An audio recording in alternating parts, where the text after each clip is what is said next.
ನಮಸ್ಕಾರ. ಪ್ರಜಾರಾಜ್ಯ ಕನ್ನಡ ನ್ಯೂಸ್ಗೆ ಸ್ವಾಗತ. ನಾನು ರಾಮಗೌಡ ಪಾಟೀಲ್. ದತ್ತ ಜಯಂತಿಯನ್ನು ಇಂದು ಮಾರ್ಗಶಿರ ಹುಣ್ಣಿಮೆ ಎಂದು ಎಲ್ಲ ದೇವಸ್ಥಾನಗಳಲ್ಲಿ ವಿಶೇಷ ಪೂಜೆ, ಜಪ, ಹರಿಕತೆ ಸಪ್ತಾಹದಿಂದ ಆಚರಿಸಲಾಗುತ್ತಿದೆ. ಹುಕ್ಕೇರಿ ಪಟ್ಟಣದ ಬಸವೇಶ್ವರ ಸರ್ಕಲ್ದಲ್ಲಿರುವ ಶ್ರೀ ದತ್ತ ದೇವಸ್ಥಾನದಲ್ಲಿ ಇಂದು ವಿಶೇಷ ಪೂಜೆ, ಹವನ, ಯಜ್ಞ ಮತ್ತು ನಾಮಸ್ಮರಣೆಗಳು ಮಾಡಲಾಗುತ್ತಿದೆ. ದತ್ತ ಮಹಾರಾಜರಿಗೆ ರುದ್ರಾಭಿಷೇಕ, ಕೇಸರ, ಕಸ್ತೂರಿ ಲೇಪನ, ವಿಶೇಷ ಪುಷ್ಪಗಳಿಂದ ಅಲಂಕರಿಸಿ ಅರ್ಚನೆ, ಕಾಕಡಾರತಿ, ಮಂಗಳಾರತಿ, ಮಹಾನೈವೇದ್ಯ, ಮಧುಕರಿ, ಅನ್ನ ಪ್ರಸಾದ, ತೀರ್ಥ ಪ್ರಸಾದದೊಂದಿಗೆ ಇಂದು ಜಯಂತಿ ಆಚರಿಸಲಾಗುತ್ತಿದೆ.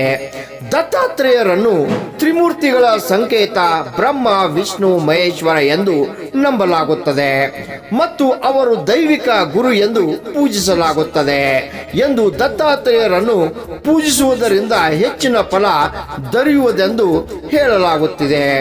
ಇಂದು ದತ್ತ ಜಯಂತಿ ನಿಮಿತ್ತ ಹುಕ್ಕೇರಿ ಪಟ್ಟಣ ಹಾಗೂ ತಾಲೂಕಿನ 16 ಹಳ್ಳಿಗಳಿಂದ ಭಕ್ತಾದಿಗಳು ಶ್ರೀ ದತ್ತಾತ್ರೇಯ ಸರದಿ ಸಾಲಿನಲ್ಲಿ ನಿಂತು ಆಶೀರ್ವಾದ ಪಡೆಯುತ್ತಿದ್ದಾರೆ.